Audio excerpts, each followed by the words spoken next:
What's the most satisfying psychological warfare you've imposed on a cheater? My ex had an affair with her psychologist. She had absolutely no remorse. I spent the next 3 months in total depression, not able to understand what happened. There was no sign of marital discord. We just got back from what I thought was a nice trip to California to visit some relatives, and that's when I found out about her cheating ways through the text that she was doing right in front of me.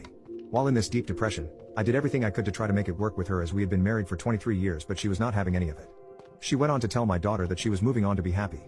Now that the kids were grown up and moving out, it was time for her to think about herself and that I would have a hard time getting over her, lose my job and become an alcoholic. And she was almost right. It took me 3 months of that deep depression, which included contemplating unaliving myself, off work on stress leave, and drinking myself to sleep and drinking as soon as I woke up. I was not in a good place at all. During those 3 months I started to see a therapist, stopped drinking, didn't think of unaliving myself anymore, and finally got to work, and this is where the unintentional revenge happened. During those 3 months my ex-wife and I did communicate, and when I realized there was no reconciling this marriage anymore, we talked about what our plans were going forward. I told her that I was going to move back to my hometown and buy a condo. Fast forward a few months and my ex and I got together to discuss the terms of the separation.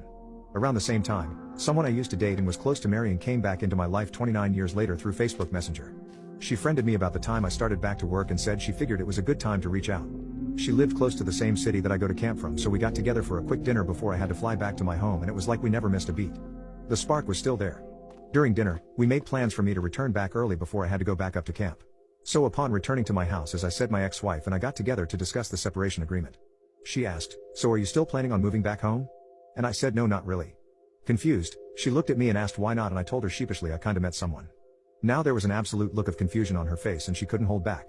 "What do you mean you met someone? You just returned to work. Where did you meet this person?"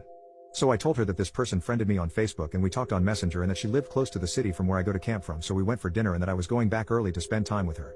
Now my ex knew about this person and the relationship I had with her before I met her, and was very insecure towards this person, even though I hardly had any contact with her throughout the 29 years besides a few emails from her asking how I was doing, where I was working, how the kids were doing. Nothing more than a friendly email which my wife read.